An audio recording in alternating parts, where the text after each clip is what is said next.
Bonjour tout le monde, 15h36, c'est le 24 février 2020, la fameuse date limite des échanges. Ça fait à peu près une demi-heure que maintenant les équipes de la Ligue nationale ne peuvent plus soumettre d'échanges. Je suis en compagnie de Félix Laroche toujours et de notre cher analyste qui fait un grand retour, Charles Gagné. Maintenant, je l'ai dit, date limite des échanges, il y a eu un paquet de différents échanges dans la journée. Vraiment, je me rappelle pas d'une année où ça a été aussi mouvementé, où il y a eu des aussi gros échanges. Contrairement, c'est le contraire totalement de l'année passée. Ouais. Effectivement. Il y a eu des gros échanges, mais pas dans le cas du Canadien, malheureusement. Mais on va quand même passer l'émission à analyser ces échanges-là et peut-être même qu'on va en voir qui vont nous sauter au visage parce que même s'il est 15h36, les équipes peuvent encore faire confirmer certaines transactions plutôt par la Ligue nationale. Donc, c'est possible. Comme là, il y a beaucoup de rumeurs qui impliquent Nick Cousins. Ça serait possible que pendant l'émission, on vous fasse un petit éclair spécial, breaking news, Nick Cousins n'est plus à Montréal, ou peu importe, là, mais comme là, un tweet de Pierre Lebrun vient tout juste d'apparaître et c'est écrit qu'il ne croit pas que les Canadiens sont terminés pour la journée. Donc, qu'est-ce que ça va laisser présager? C'est ça un peu le thrill de faire une émission qui n'est pas en direct, mais qui est comme préenregistrée. C'est tout comme, et c'est pour ça qu'on voulait le faire à cette heure-ci, pour vraiment avoir nos réactions, premièrement, à chaud.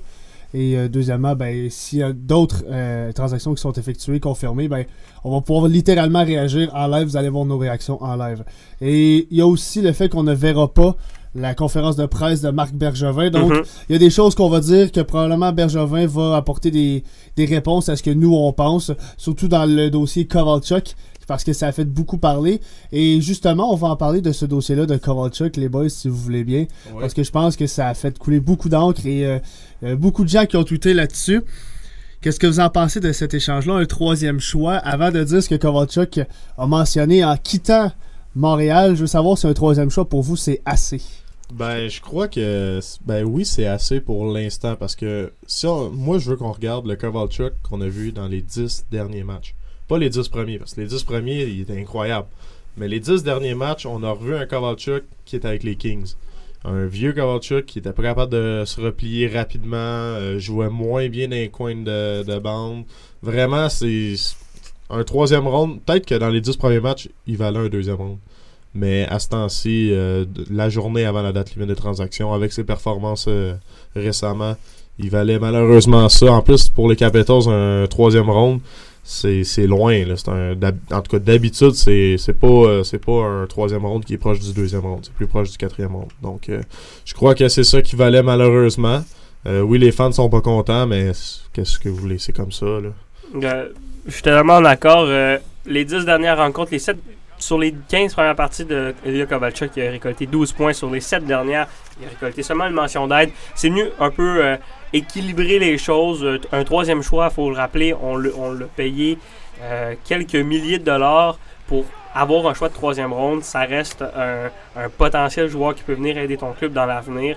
C'est juste une victoire pour le Canadien parce que tu signes un gars pour rien, il te donne des bons matchs, il te donne un bon spectacle, mais tu le sais très bien que ce gars-là va pas t'aider à faire les séries parce que les séries sont inatteignables pour toi en ce moment.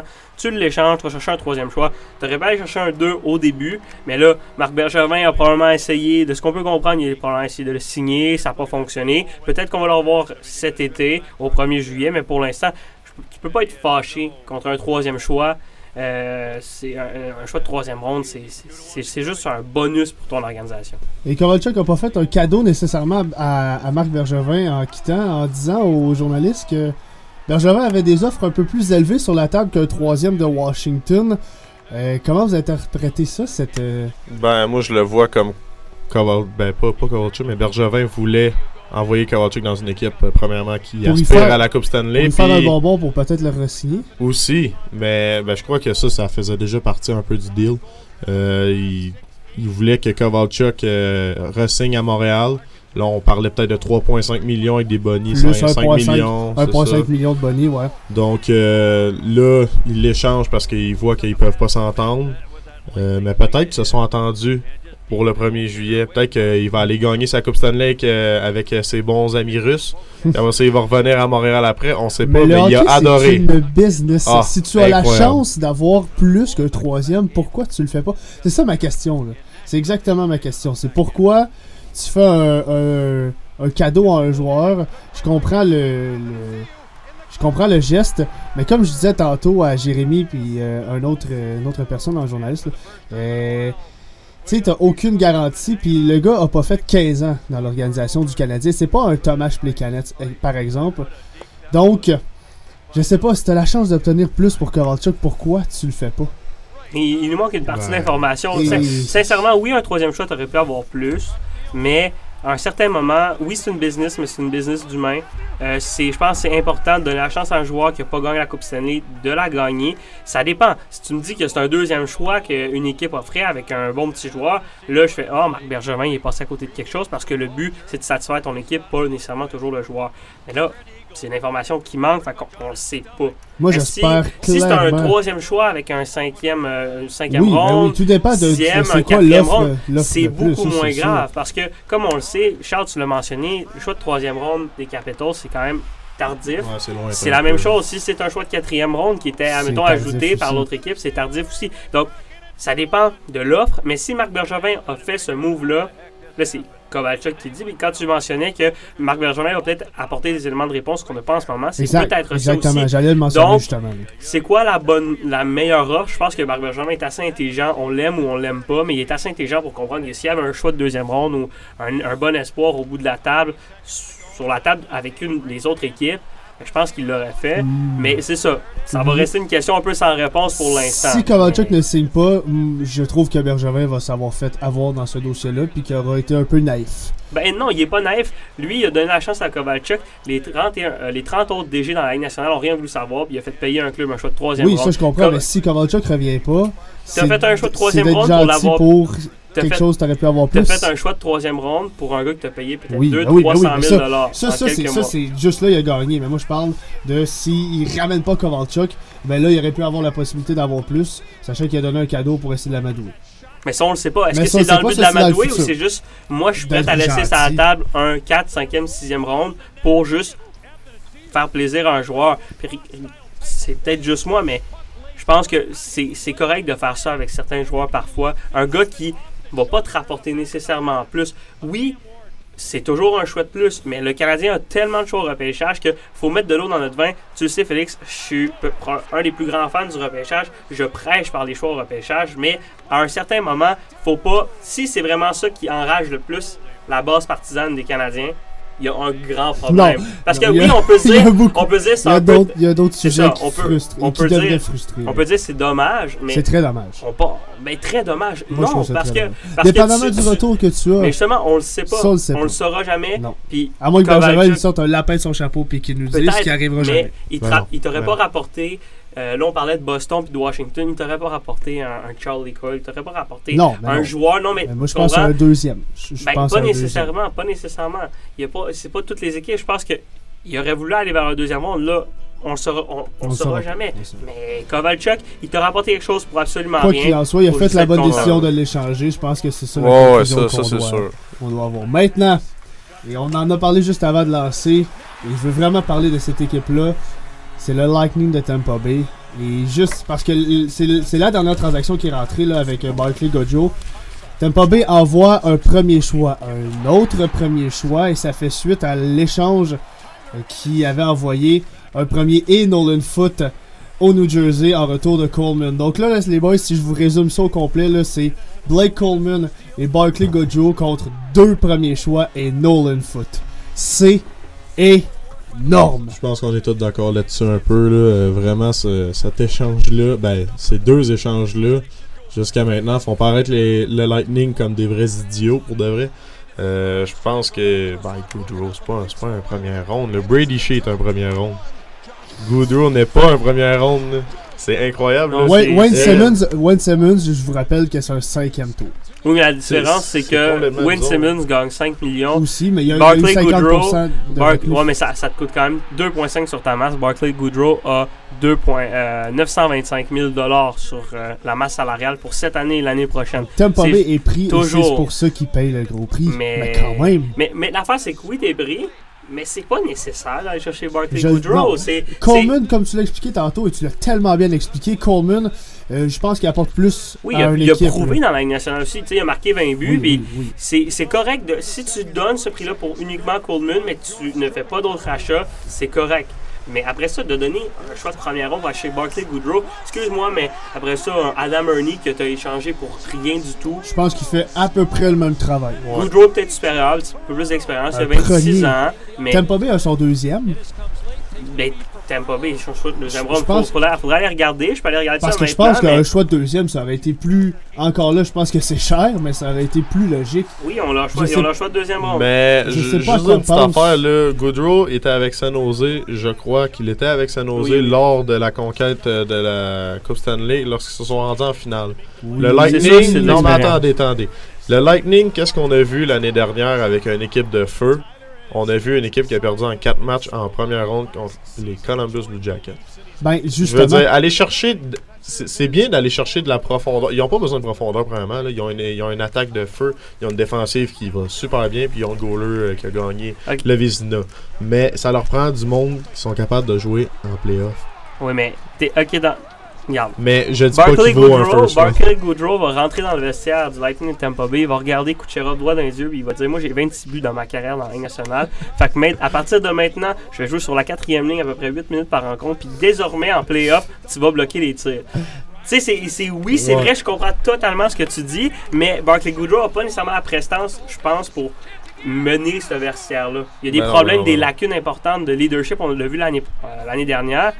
Barclay Goodrow, je comprends, il va apporter une expérience, fait que dans les moments plus durs, c'est peut-être lui qui va te faire justement le tir bloqué que tu as besoin, le coup de patin de plus qui va te permettre, mettons, d'effacer une échappée ou peu importe, mais un choix de première ronde, c'est énorme. J'aurais peut-être utilisé ce choix de première ronde-là pour peut-être améliorer la défensive de cette équipe-là. Ouais. Mais encore plus qu'un joueur à l'attaque, on le rappelle, c'est la masse salariale. La masse salariale du Lightning fait en sorte qu'ils ne peuvent pas aller chercher un Vatanen, ils peuvent pas aller chercher un Brady Shea, parce que sinon je pense que ça aurait été la première équipe à sauter sur ça. Et je pense qu'ils auraient utilisé leur premier choix pour aller chercher Brady Shea, comme le fait la Caroline. Oui, il y avait 2 choix de première ronde, Nolan Foote qui voulait se départir de ces 3 assets-là. Puis après ça, ils ont été chercher ça à ces 2 joueurs-là parce qu'ils gagnent pas très cher. Mais encore là, t'es pris à la gorge à cause de la masse salariale. Pourquoi tu n'utilises pas tes choix au repêchage pour aller chercher des gars qui sont prêts, comme ils l'ont fait avec Nolan Foote, tu les fais embarquer dans la nationale. Parce que moi, je pense que Nolan Foote aurait pu prendre le rôle que Goodrow prend l'année prochaine. À ce moment-là, c'est un petit contrat. C'est comme ça aussi que tu essaies de te sortir à la gauche. C'est en allant chercher des jeunes qui vont pas gagner cher. Mais là, il échange ces choix-là pour aller chercher des joueurs de profondeur qui sont quand même de qualité. Mais c'est dangereux de faire ce pari-là parce que si, encore une fois, en série, ça fonctionne pas, le mix prend pas et là, je vois les gars qui se regardent. C'est une petite transaction mineure. L'ancien joueur populaire du Canadien, Brendan Davidson, s'en va à San Jose. Et aussi, on a su le retour que recevait Chicago dans l'échange de Gustafsson aux Flames, et c'est un 3e ronde. Bon, encore là, c'est pas énorme. Voilà, c'est le petit... parce que je vous regardais là, vos yeux se sont écartés. On attend l'échange de Cousin pour de vrai. En ce moment, c'est vraiment ça qu'on attend. Vous pensez, on va en parler, vous pensez qu'il vaut combien, Cousin? Moi, je pense qu'un choix de 3e ronde, peut-être, c'est envisageable. Un conditionnel? Un choix de 3e conditionnel? Moi, je pense qu'avec l'échange de Goodrow, il peut peut-être faire monter un petit peu plus les enchères. Mais c'est vrai qu'il gagne pas très cher, c'est vrai. Mais maintenant, de toute façon, s'il y a un deal, il est déjà fait. Oh, il est déjà fait, il attend juste l'approbation à cette heure-là. Oui, ça discute des derniers détails, des petits peaufinements, mais c'est ça. C'est déjà fait, on attend juste la confirmation, mais c'est spécial. Mettons un gars comme Eric Gustafsson qui te rapporte un choix de 3e ronde. Kovacic te rapporte un choix de 3e ronde. Barclay Goodrow te rapporte un choix de 1er ronde. Donc j'ai l'impression que les directeurs généraux ne sont pas sur la même planète. Ils parlent, là, mais ils prennent pas en compte ce que les autres font. C'est vraiment spécial. Parce que tu te dis, bon, quand Kreider va partir, et on en parlait, Jérémy, quand Kreider va partir, ça va mettre la barre, ok, ce type de joueur-là vaut tant. Et là, il est pas parti, il a signé. Là, après ça, on s'est dit peut-être un sign and trade. Finalement, non. Finalement, Kreider est resté là. Là, c'est Pajot. Pajot se fait échanger contre quand même à peu près la même valeur que Tatar l'avait avait été quand il était parti. C'est tous des choix conditionnels. Exact. Aussi. Là, tu te dis, bon, et pour moi, il n'y a aucune logique dans les transactions, et Jérémy vient d'en parler, il n'y a aucune logique. Et les directeurs généraux ne se parlent pas ou ne vérifient pas le marché.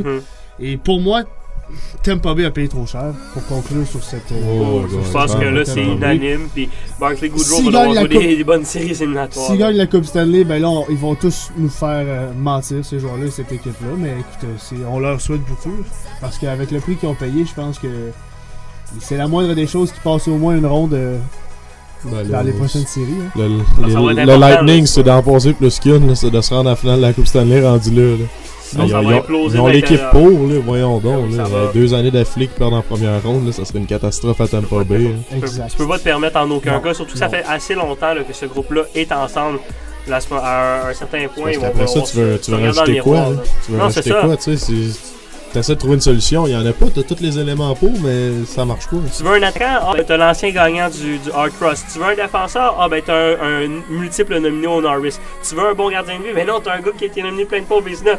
À un moment donné, il va falloir que l'équipe, ensemble, commence à jouer du vrai hockey. Exact. Là, l'avenir leur appartient, c'est eux qui vont devoir nous prouver. Aussi. Maintenant, une autre équipe qui, en mon sens, s'est améliorée, et c'est la Caroline. Elle a volé chaud un peu. Moi, je pense que c'est les grands gagnants de la journée. J'allais vous poser plus tard la question, mais honnêtement, je pense que les grands gagnants, je suis pas prêt à l'affirmer tout de suite, ils ont été très bons. Là, mais pour dire ils ont volé chaud, oui. Les grandes transactions, et c'est les 2 transactions qui se sont faites à la toute fin. Brady Shea contre un choix de première ronde, Sami Vatanen contre un choix de deuxième, et là, James Kuokkanen, qui est un ancien choix de deuxième, Jérémy, je crois. Ouais. Bon, ils en ont fait d'autres transactions, là, les Hurricanes, dans la journée. Vincent Trocheck contre Alla Wallmark, Louis Starinen et Chase Prisky. Ouais. Bon. Lâche pas. C'est des noms qui... Les Hurricanes m'en donnent des pas faciles. Ouais, ils aiment ça, les noms compliqués. Donc, et je sais pas si ça conclut leur journée, mais en tout cas, c'est les 3 échanges majeurs. Bon, ils ont fait un échange plus tôt cette semaine de Julien Gauthier contre Joey Kane, mais c'est vraiment les 3 transactions les plus importantes, là, et c'est 3 grosses transactions. Tu amènes avec toi un centre qui potentiellement va jouer sur le deuxième, dépendamment de qui on va évaluer. Qui va prendre des minutes offensives. Exact, là, et ça va pouvoir permettre à Jordan Staal d'être dans la bonne chaise. Une chaise de 3e centre défensif qui prend des face-offs importants et qui peut apporter une contribution offensive. Et là, avec la perte de Piché, tu les remplaces. Dougie Hamilton et Brett Piché qui sont out, tu les remplaces par Vatanen et par Brady Shea. Donc là, tu règles les problèmes que tu avais. Mais c'est pas autant de talent nécessairement, mais c'est des bons défenseurs qui vont venir t'apporter. Puis depuis plusieurs années, le repêchage des Hurricanes est intelligent. Des gars comme Kuokkanen, Louis Starinen, des joueurs de cette trempe-là, même Lucas Wallmark, c'est tous des joueurs qui ont été repêchés en 2e ronde un peu plus tard, qui ont gradué avec l'équipe. Puis après ça, ça leur a permis justement de les échanger parce que pour quelle raison? Parce qu'ils ont bien fait. Dans la Ligue américaine, regardez les statistiques de ces 3 joueurs-là. Ils font très bien. Même Wallmark à 24 ans, connaît une bonne saison. Oui, ils font du bon développement, puis ils font du bon recrutement. Ça fait en sorte qu'aujourd'hui, ils se sont départis d'un choix de première ronde, d'un choix de 2e ronde. Après ça, des petits espoirs, mais c'est pas des espoirs qui vont avoir un grand impact sur l'avenir des Hurricanes parce qu'ils ont déjà tellement fait un bon recrutement que ces joueurs-là n'avaient pas de place pour s'épanouir. Même chose pour Julien Gauthier. Tu l'as vu, il s'est fait échanger en début de semaine. Tu l'as mentionné, c'est pas un gars qui aurait pu prendre sa place et s'épanouir sur le top 6, le top 9 des Hurricanes. Donc, c'est vraiment tout à leur honneur, les Hurricanes, même si les partisans canadiens ont une petite bisbille à cause de Sébastien Aho. Vraiment, ils font un travail impeccable et c'est ce qui fait aujourd'hui qu'ils sont capables de, malgré les blessures, malgré le cap salarial, d'aller chercher des éléments qui vont venir juste améliorer leur groupe. Mais là, la question, je sais pas si tu veux t'en aller là-dessus, mais la question demeure, les gardiens de but. Peter Mrazek, on ne sait pas quand il va revenir. James Reimer est out pour longtemps. Ils n'ont pas été chercher le gardien de but. On s'attendait peut-être à Robin Lehner, mais là, on sait pas. C'est un débat, là, mais là, c'est quoi, Nigel Kovic qui va jouer le rôle de gardien. Charles, je sais que tu...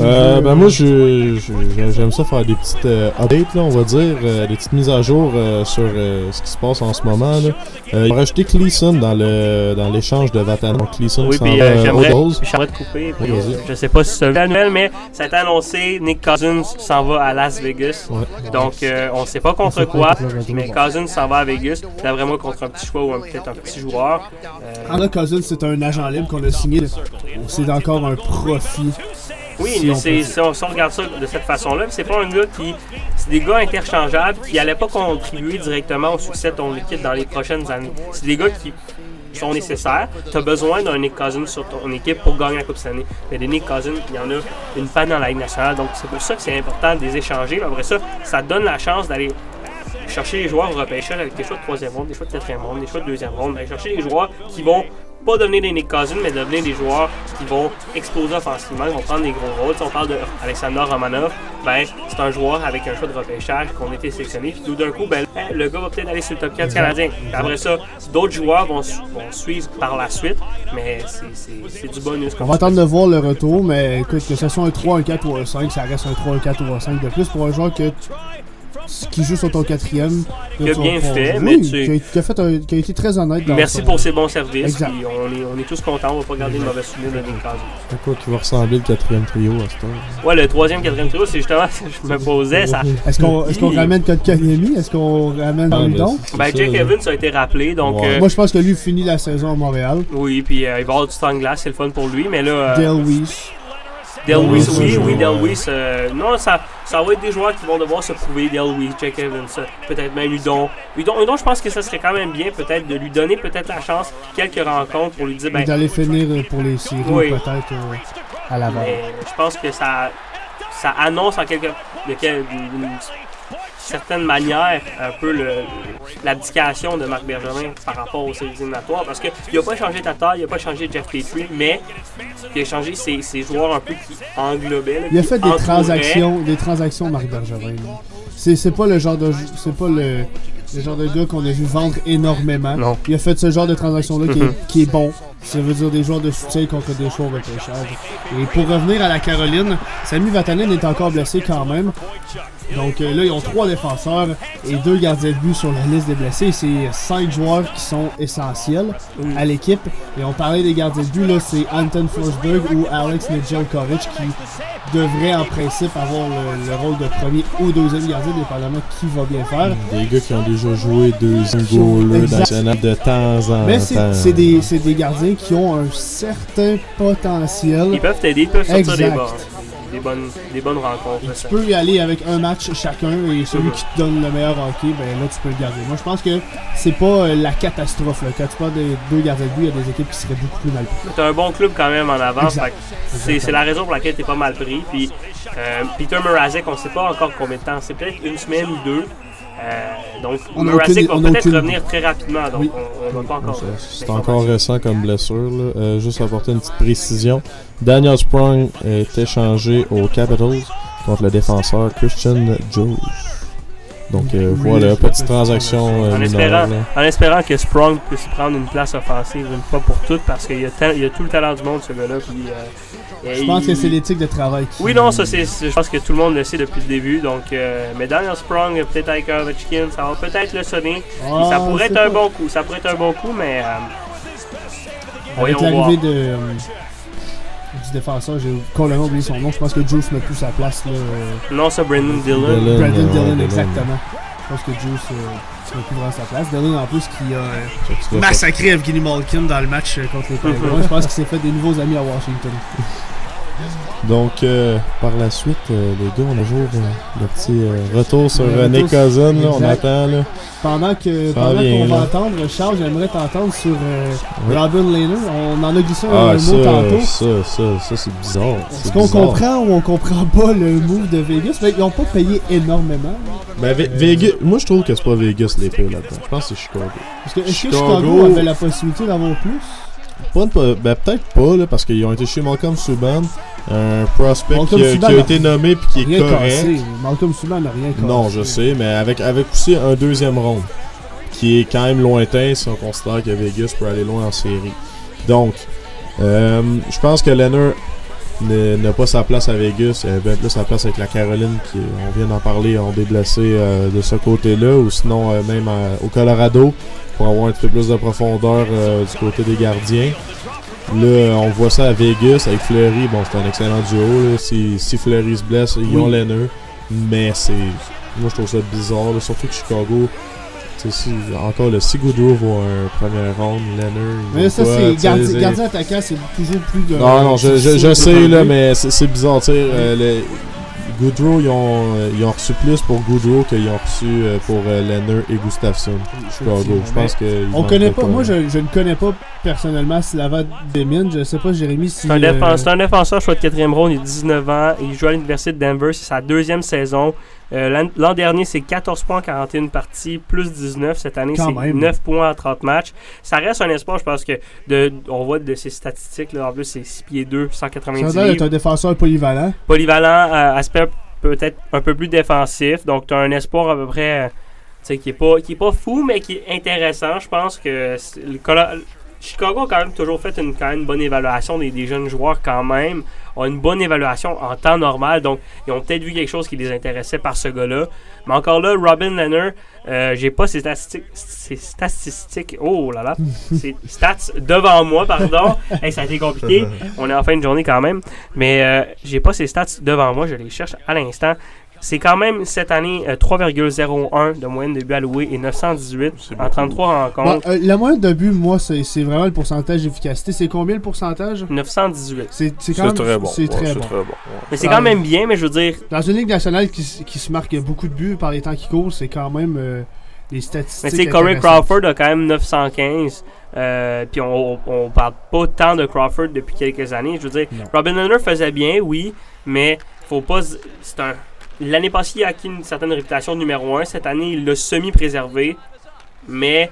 C'est juste l'équipe qui c'est ça, c'est vraiment ça. Parce que c'est Vegas qui me fait comme... Je ne comprends pas l'objectif si de une Vegas. équipe, je sais pas, comme Columbus, même s'ils ont Elvis, si les Hurricanes vont le chercher, il y a plein d'équipes qui peuvent aller... qui auraient pu l'acquérir, qui l'ont pas fait. Là, les Golden Knights... Tu veux donner tous les matchs. À moins les matchs de fin de saison, tu veux les donner à Lehner. Après ça, en série, tu veux les donner à Fleury. Mais... parce que je trouve ça cher payé, c'est pour si Fleury se blesse. Sachant qu'il va pas jouer une partie en série. Là. Ouais, mais bon. Je faisais c'est une très belle police d'assurance. On dira ce qu'on voudra. Pour l'instant, ils ont un bon gardien de but, mais ils ont quand même donné certains montants, si je peux dire ça comme ça, pour quelqu'un qui était peut-être pas nécessairement nécessaire à leur équipe. Donc, c'est semi-spécial, disons. Maintenant, un attaquant très rapide qui va rejoindre un autre attaquant très rapide. Je parle d'Athanasiou qui s'en va à Edmonton contre Sam Gagné et 2 choix de 2e ronde, dont un en 2020 et un en 2021. J'ai vraiment hâte. Ça, c'est une autre équipe qui a quand même très bien joué aujourd'hui. Là, c'est les Oilers. Aller chercher Athanasiou, je veux juste le voir une fois au moins en duo avec McDavid, s'il vous plaît. Imaginez en 3 contre 3. Imaginez 3 contre 3. Ça serait incroyable. Mais la rapidité qu'ils amènent, puis ils ont été chercher les petits Tyler Ennis, les petits tout plein de petits joueurs de profondeur qu'il n'y avait pas. Des joueurs qui jouent NHL. Pas comme certains joueurs qui jouent de leur 4e trio en ce moment. Tyler Ennis va pouvoir remplacer la perte de Sam Gagné, je pense. Ouais, aussi, entre autres. Mike Green à défense, je pense que qui a à peu près rien coûté lui non plus. Ouais. Mais là, l'affaire que je vois, c'est qu'ils perdent 2 centres. Ils perdent Sam Gagné, ils perdent Carl Brodziak. Bon, c'est pas 2 excellents centres, mais tu remplaces ça par Tyler Ennis, qui est un allié droit, Athanasiou, qui est un allié gauche, et un défenseur. Oui, t'as Draisaitl puis McDavid. Brodziak ne jouait pas. Brodziak, c'était un joueur de 4e ou injury player. Sam Gagné, il jouait. Est-ce qu'il a joué Sam Gagné, je pense qu'il jouait quand même. Je vais aller regarder combien de matchs il a participé, mais c'est pas des centres qui sont tellement importants, mais c'est certain que sur le 3e, 4e trio, c'est quand même important. Il y a quand même une absence, on pourrait dire ça comme ça, de bons centres. Mais si on regarde cette année, Sam Gagné, c'est 36 parties avec les Oilers. Donc oui, il jouait quand même. Mais maintenant, les centres qu'on a dans cette équipe-là, tu as Draisaitl, McDavid. Et ensuite, on a Gaetan Haas. Qui fait bien. Yoar Kaira. Puis après ça, on a Marcus Granlund qui a été rétrogradé, si je me rappelle bien. Donc, je pense que la perte de ces 2 gars-là va pas faire très mal. Mais bon, Je regarde encore leur défensive. Même avec l'ajout de Mike Green, leur défensive reste un peu mais là, il y a Clef Bob. correct. Est blessé, Oui, effectivement. Ils ont Chris Russell aussi de blessé, si on veut le compter là-dedans. Il y a James Neal. Il y a Negard aussi. Ça va pas être une équipe qui va... D'après moi, ils vont faire les séries. Honnêtement, mais ils vont se rendre loin, je penserais pas. Avec un 1-2 punch, McDavid, Draisaitl, c'est une équipe qui peut surprendre n'importe qui. Ouais. Yamamoto, qui depuis son rappel, tout soufflant. Oui. Honnêtement, et je regarde leur profondeur, et comme tu l'as mentionné, Charles, avec les joueurs qui sont allés chercher, ça peut devenir une équipe assez intéressante. Ils vont chercher de la rapidité et des habilités individuelles. Athanasiou, là, vraiment, là, il y a une rapidité, des skills là, avec la rondelle. Il est très très bon. La seule chose, c'est que un journaliste qui couvre le Canadien, c'est Eric Angels, parlait avec un joueur des Red Wings la semaine dernière. Quand ils ont visité les Red Wings, je me souviens bien. Puis le joueur racontait qu'ils ont essayé de parler énormément avec Athanasiou pour lui dire que si tu fais les choses de la bonne manière, si tu te donnes à 100%, tout est à ta portée. Tu as tellement de talent que tu peux tout faire. Tu peux tout faire sur la patinoire. C'est encore un de ces joueurs-là avec le talent infini. Il veut rien savoir. Il veut rien savoir. De marde, on va le dire comme on veut. Là. Je pense que ça va quand même donner un bon show. C'est un gars qui a marqué 30 buts l'année dernière. Il y a 24 points en 46 matchs cette année, ce qui est quand même pas mauvais avec les Red Wings. Il se ramasse avec une équipe offensive. D'après moi, on va lui donner un rôle offensif parce que si tu le mets sur le désavantage numérique, il va avoir l'air d'une poule pas de tête. Non. Mais si tu le fais jouer avec... numérique, 2 premiers trios. Écoute, là, tu viens mettre un attaquant, un scoreur qui a des skills sur ton top 6 avec 2 joueurs. Soit qui joue avec McDavid, soit qui joue avec Johnson. Dans tous les cas, il est très bien encadré. Là. Puis pour les Red Wings, tu reçois 2 choix de deuxième ronde qui, selon moi, c'est un très bon retour. Moi, j'avais prédit un choix de première, 2 choix de 2. Bon, c'est à peu près l'équivalent. Puis c'est les Oilers, on le sait jamais. Ils n'ont pas un club qui... Si tu manques les séries éliminatoires de peu, ton choix de deuxième ronde va être en plein milieu de la deuxième ronde. Donc, ça peut te donner des bons choix quand même au repêchage. Charles Gagné? Oui, Nick Cousin est échangé à Vegas, comme on vous a dit tout à l'heure. Ouais. Et c'est contre un choix au repêchage et simplement un choix au repêchage. Donc, pas de joueur d'impliqué en retour. On n'a pas le... Et on n'a toujours pas, si c'est un première ronde comme Goudreau. Imaginez si... Wow, si Bergevin réussit à aller chercher un premier choix pour Cousins. Après avoir payé Lehner deuxième ronde, c'est ça. Reste, ce serait le troisième ronde. Moi, je pense que ça va être un troisième, justement parce que le deuxième est parti. Présentement, les Golden Knights, ont leur choix de première ronde. C'est un quatrième, je l'annonce officiellement, c'est un quatrième. Voilà. Parce que quand on regarde ça, les Golden Knights avaient un choix de première ronde, de deuxième ronde et 2 de troisième. Et puis, il n'y avait pas de choix de quatrième ronde cette année. Ils en ont 2 l'an prochain. Donc, ça doit probablement être un choix de quatrième ronde l'an prochain.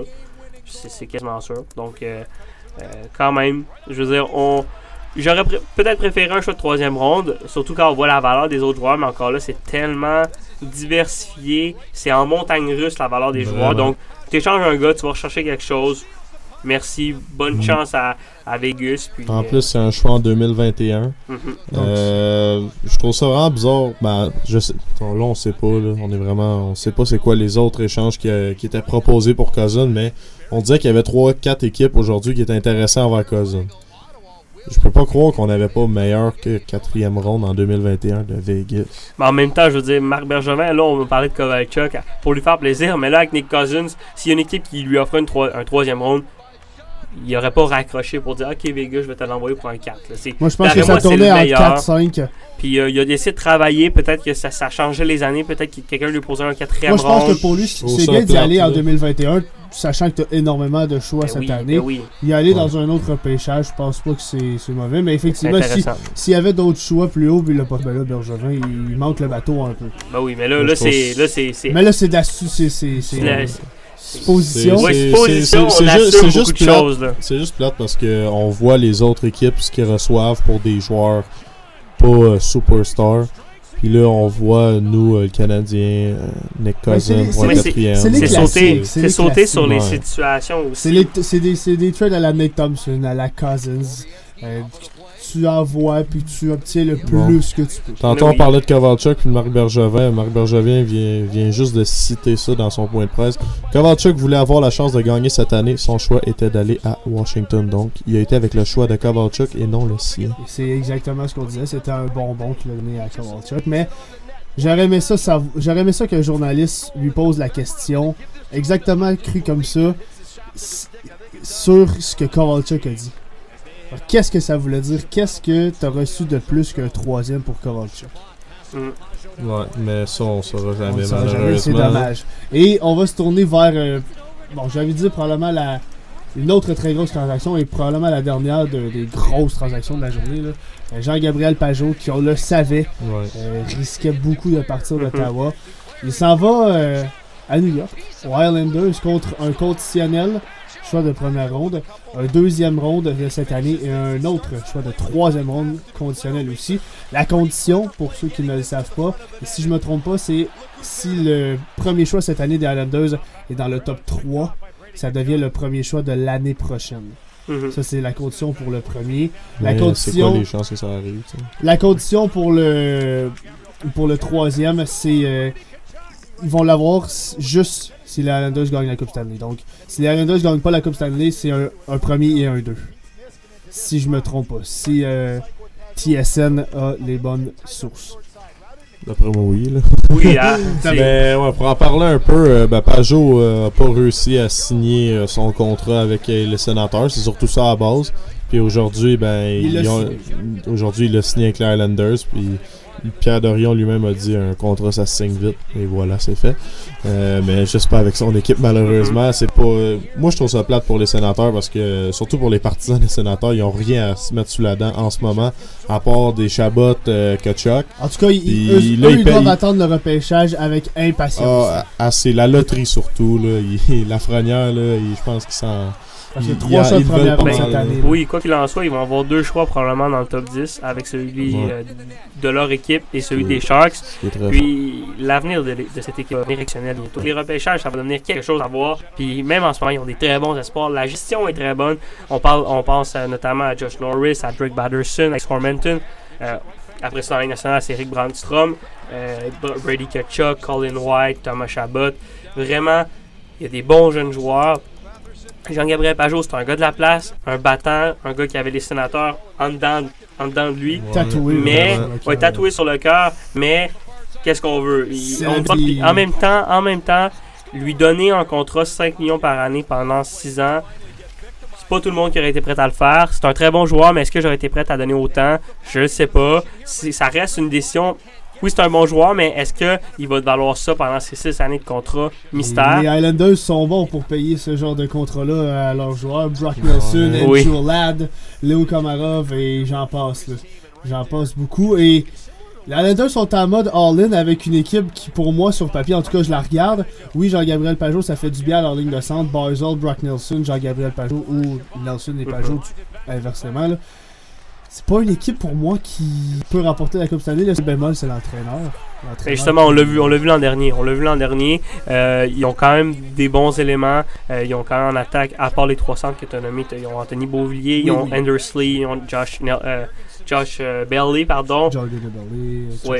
Et après ça, en défense, ils ont quand même des bons défenseurs. Ils ont un bon duo de gardiens. Mais tout est dans le système, tout est dans le dévouement des gars.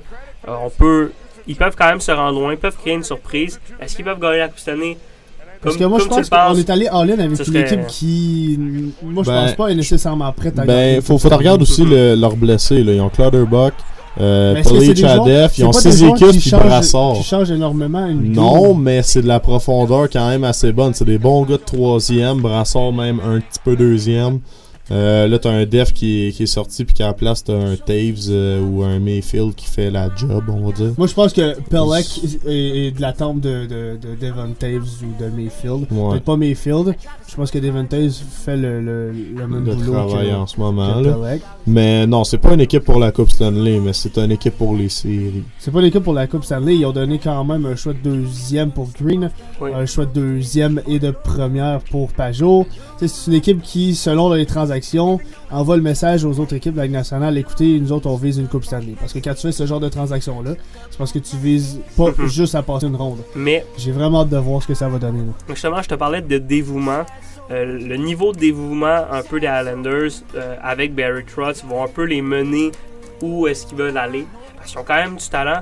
Puis en même temps, de donner ce signal-là, d'amener un autre battant, un autre travailleur acharné comme Jean-Gabriel Pageau, ça envoie le signal à toute ton équipe que vous voulez faire le plus long chemin possible. Puis avec un gars qui motive aussi bien ses troupes que Barry Trotz, tout est possible. Est-ce que je mettrais un 2 piastres sur les Islanders en série? Pas du tout. Mais ça pourrait être payant. Si oui, tu veux, ça pourrait être très payant. La mise pourrait être très, très, très bonne. Tu pourrais remporter un très gros pactole si tu mets sur eux, mais ça reste que c'est une équipe qui me laisse un peu mitigé.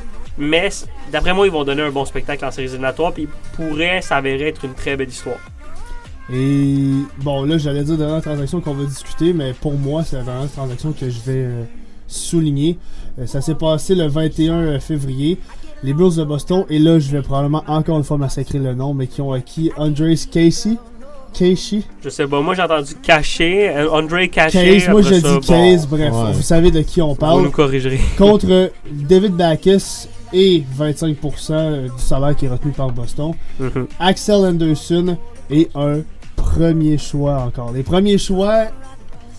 On dirait qu'ils valent rien cette année, malgré la qualité du repêchage. Mais la chose, c'est que le top 15 du repêchage est exceptionnel. Mais après ça, là, entre le 20e et à peu près le 60e choix, c'est des joueurs qui sont à peu près tous du même niveau. Donc, oui, il y a beaucoup de talent, mais il y a beaucoup de doutes. Il y a beaucoup de joueurs qui sont semi-coup de circuit.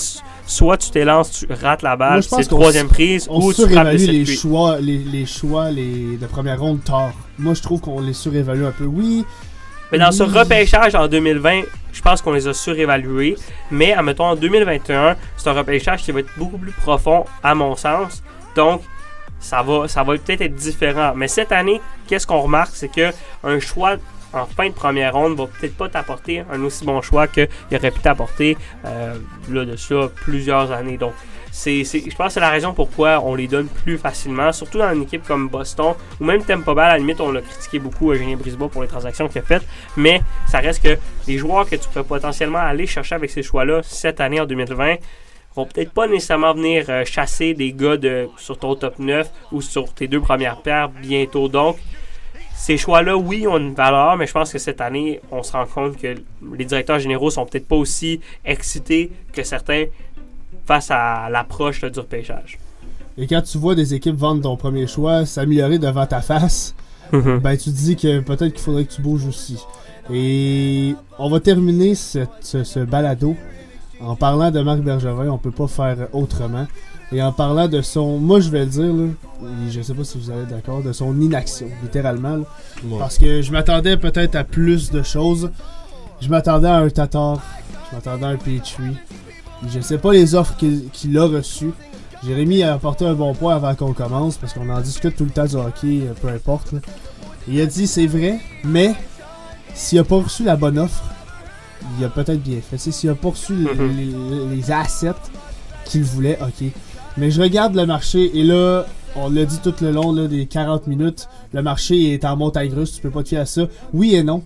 Je vois la valeur d'un Tatar très élevée, et je peux pas croire qu'un joueur qui a un point par match dans une équipe qui fait pas les séries comme le Canadien, je peux pas croire qu'il a pas pu aller chercher un choix de première ronde et un bon prospect, au moins. Ben c'est dommage, oui c'est dommage, mais en plus Tatar, je pense, certains disent faut pas l'échanger, sinon on n'aura personne pour le remplacer. On a assez de jeunes pour le remplacer. Au pire, tu mets Lekonen sa deuxième ou sa première. Pour l'instant, là. Pour l'instant. Anyway, tu veux pas faire les séries. Fait qu'on s'en fout. Tu vas chercher des choix. Tu vas chercher des bons prospects. Petrie, je comprends un petit peu plus pourquoi il l'a pas échangé. Petrie, plus difficile à remplacer pour l'instant. Petrie a 32 ans. Son prochain contrat, il va demander un contrat à long terme. Est-ce que tu es prêt à faire un autre Weber dans ton équipe? Non, tu rends pas service à ton organisation, c'est important de les échanger. Puis là, ok. Faut plus qu'il soit là avant la saison prochaine. Là, mais c'est exactement. Là, Tatar et Petrie sont encore avec l'équipe. On peut être fâché. Ses premières semi-caves de Bergevin, il les a pas échangées. Mais ok, l'offre était peut-être pas la meilleure. Mais là, L'important, c'est que cet été, ces deux gars-là sont plus à Montréal parce que C'est obligé. le c'est meilleur obligé. pour l'organisation du Non, Canadien, c'est que ces gars-là... Le meilleur pour l'organisation, c'est pas ces gars-là, c'est le retour qu'ils vont procurer Parce au que Canadien. t'as des chances énormes de les perdre. Pour Oui. absolument rien, quand t'aurais pu avoir un retour, mais tellement satisfaisant. Mais oui, puis après ça, tu peux aller combler des besoins, te rajeunir, puis oui, tu peux les perdre. Tatar et Petrie, tu peux les perdre, mais je pense qu'il est assez la ville de Montréal pour pas partir pour rien, pour à la limite les re-signer. Mais l'affaire, c'est qu'à ces C'est gars-là, dangereux, ça. à cet âge-là, le salaire qu'ils vont commander et surtout la longueur du longueur. contrat, ça va donner Un des Petrie boulets. l'année prochaine, 33 ans, exemple qui demande 6 millions. 6 millions, 6 ans, ça va être rendu à 39 ans à la fin de son contrat. Et je peux vous dire qu'il ne demandera pas un petit 3,5 millions Petrie. Là. Non, il va demander Des 7 millions. Même, exact. même chose pour Tatar. Mais Après ça, Tatar va a demander... 29 ans, encore une fois 6 ans, ça l'amène à 36. Là, moi, je pense- Ces devient lourd. gars-là, là, ils vont pas t'aider directement à faire gagner la Coupe cette année. C'est quand justement ils vont être rendus vers la fin de leur contrat, rendu vers 35-36 ans. C'est là qu'ils vont commencer peut-être à aider les Canadiens dans leur push pour la Coupe Stanley. Donc ça ne sert à rien de les mais leurs avoir salaires maintenant. n'aideront pas. Tu sais, c'est comme. Non, c'est ça. T'es mal pris si tu les signes dans tous les aspects. Là. Mais Oui, je pense que Bergevin a manqué le bateau justement pour une seule raison, c'est que leur valeur était au plus haute. Et il y a tellement d'équipes acheteurs. En ce moment. Il y a tellement d'équipes acheteurs. C'est en ce moment que la valeur des deux joueurs Tatar Petrie était la plus haute. Tu vas vouloir les échanger au repêchage. Peut-être que la valeur va être peut-être un petit peu la même affaire, tout dépendant de la fin de la saison ou quoi que ce soit. Mais cet été, la valeur, ça sera plus ça. Là. Ça sera pas un premier round avec un gros prospect pour Tatar ou Petrie. Là. Ça sera pas ça. Là. Ça va être des deuxièmes rounds, puis on va retomber dans les valeurs moindres. Puis là, il va l'échanger, puis on va être déçu. On va dire pourquoi tu l'as pas échangé à date limite de transaction quand il y avait plein d'équipes acheteuses. La valeur était haute. Puis on va être encore déçu de Bergevin, puis tout le monde va vouloir le mettre dehors. Mais en même temps, oui, la valeur va peut-être pas être semblable, mais c'est certain que tu prends un risque en les gardant pour la fin de la saison. Peut-être qu'ils vont se blesser, peut-être qu'ils vont connaître une descente, entre guillemets, aux enfers. Ils vont peut-être connaître une drop, entre guillemets. Mais ça vient de me venir en tête, puis on en a parlé beaucoup dans les dernières années de Max Pacioretty. On l'a dit, pourquoi il n'est pas échangé à la date limite, pourquoi il n'est pas échangé au repêchage. Puis on a attendu, puis à un moment donné, boum, Thomas Tatar, un choix de 2, Phoenix Suzuki. Est-ce que c'est ce qui va arriver? Je le souhaite. Je le souhaite vraiment à Marc Bergevin qu'il nous fasse peut-être un peu patienter, mais qu'il aille chercher une très bonne offre pour ces joueurs-là. Mais il faut qu'il pense à l'équipe à long terme. Il ne faut pas qu'il pense à son emploi et à une participation aux séries rapide. En même temps, moi je pense qu'il devrait commencer à penser à son emploi parce qu'il est en train de l'échapper. Parce un plan de 7 ans qui mène absolument à rien. Son emploi, on s'en fout. Qu'il sorte, My que ce soit God. un autre. L'important, c'est l'organisation et c'est son avenir. Puis si c'est pas lui qui mène les Canadiens à la Coupe Stanley, aucun problème, ça peut être un autre. C'est ce qu'il doit comprendre. Parce qu'un jour, il va falloir qu'il y ait des choses qui se trament dans cette organisation-là. T'étais probablement l'équipe qui avait le plus de joueurs à offrir et le plus de joueurs de qualité à offrir et t'as complètement rien fait. Ils ont donné les 3 les plus mineurs. Il y en avait 2 noms après, Thomas Tatar, Jeff Petrie. Mais ce qu'on a toujours entendu sur Jeff Petrie, c'est que ça prenait un pactole. Ça prenait une offre impossible à refuser. Pour Tatar, c'était différent. On a entendu Jake Bean un premier. Oui, mais si Bergevin a reçu cette offre-là, il l'a refusé. Pierre Lebrun a dit que les Hurricanes étaient prêts à offrir ça. Est-ce que l'offre a été déposée? Personne ne le sait. Puis on l'a vu avec Brady Shea puis un choix de première ronde. On l'a vu à quel point les Hurricanes étaient prêts à payer quelque chose. C'est pour ça que je dis que d'après moi, l'offre, si elle n'était pas là, était semblable. Mais je pense qu'ils ont été... peut-être que la Caroline, ils ont été peut-être un petit peu plus pour la quantité. Ceux-là, ils ont été chercher Vatanen, ils ont été chercher Trocheck, ils ont été chercher Brady Shea. À place de tout miser, un bon prospect en Jake Bean puis un first round pour Petrie. Mais ils ont décidé d'utiliser un peu tout. Il aurait pu aller chercher Vatanen après quand même, le first pick. Tu sais, dans l'échange de Brady Shea, tu rajoutes Jake Bean. Mais peut-être que t'aimes mieux avoir un Brady Shea contre un first round ou Petrie contre un first round et Jake Bean. Jake Bean, il vaut pas pire, là. Puis d'un côté, là, on parle de cette offre-là. On dit qu'on est satisfait avec cette offre-là, mais peut-être que Marc Bergevin se dit « Moi, je veux plus pour Jeff Petrie. » Tu comprends? Mais en attendant, je pense pas qu'il va avoir plus que cette offre-là. Mais si elle a été déposée, c'est encore des suppositions. C'est plein de suppositions, mais là, on va voir. Marc Bergevin Il est tenace dans les négociations, il est capable d'être patient. On l'a vu, ça l'a rapporté dans le passé. Maintenant, qu'est-ce qui va arriver? On le sait pas, mais je pense qu'on est tous d'accord. La pire chose qu'il peut faire, c'est ne rien faire. Ne rien faire puis de les signer. Je pense que c'est la pire chose qu'on peut faire, là, c'est les signer. C'est leur offrir une prolongation de contrat. C'est la pire chose qu'on peut faire. Mais bon, je pense qu'on est d'accord tous les trois pour se dire que ces deux gars-là devront être échangés bientôt. Ils devront. Et là, ben, on va les avoir. On est content de les avoir parce que c'est des joueurs qui sont très appréciés dans le vestiaire. Et pour le reste de la saison, on va faire avec parce qu'on les a et ça va être très bien. Mais au repêchage, je pense que quand on va être au Centre Bell, les boys, on n'aura pas le choix de voir Bettman annoncer une transaction rendue là. On le souhaite. Ce serait bon. Imagine être là sur place. Là. Non, ça serait quand même très... Ce serait un beau moment. Je pense, first round, je pense qu'on oublierait assez vite cette journée-là. Quand même, là, je pense que si Bettman s'avance, puis on l'a eu, puis après ça, il annonce une belle transaction. Montreal Canadiens have a trade to announce. Je pense qu'on va être...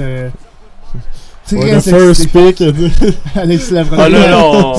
Là, on est rendu dans des suppositions. Ça, c'est les rêves un peu. Mais écoutez, les boys, 50 minutes. Je pense qu'on a fait le tour des autres transactions. Est-ce que vous avez d'autres transactions à souligner? Je pense que... Il n'y a plus de transactions à souligner, mais Bergevin qui fait juste dire que Suzuki va rester dans la LNH pour le reste de la saison et Keke qui joue très bien à Laval pourrait rester à Laval pour le reste de la saison aussi. Donc voilà. C'est très correct. Donc Bergevin risque de se faire arracher la tête sur Twitter, mais je pense qu'il est habitué avec le marché de Montréal. Merci Jérémy Camira, merci Charles Gagné de vous être prêté au jeu. C'est jamais facile des journées de transaction comme ça, surtout qu'on était à l'école toute la journée. Et là, 1 heure d'enregistrement. Écoutez, on en a eu pour notre argent. Ça a été une bonne journée de transaction et c'est pas terminé. Là, les séries vont s'en venir et le draft va être encore plus intéressant, j'ai l'impression. Merci à vous deux. Merci à toi. Merci à toi, ça a été une très belle émission. Yes, et à vous à la maison qui écoutez ça, débattez avec nous en commentaire. La semaine passée, on n'en a pas eu. Jérémy avait fait une petite vidéo, mais là, on veut le retour de vos questions parce que la semaine prochaine, ça va être le retour d'un format classique de simplement hockey, donc avec le qui versus qui qu'on n'a pas fait cette semaine et avec la question des abonnés. Dernier balado, il y avait eu plusieurs abonnés qui avaient soumis certains commentaires. N'hésitez pas à le faire, comme Jérémy l'avait mentionné lors du dernier balado. On ne juge personne. Tout ce qu'on veut, c'est parler de hockey avec vous. Que ce soit LHJMQ, que ce soit sur la Ligue nationale. N'hésitez pas. Aimez, partagez, commentez et abonnez-vous. Et on se dit à la semaine prochaine. Là.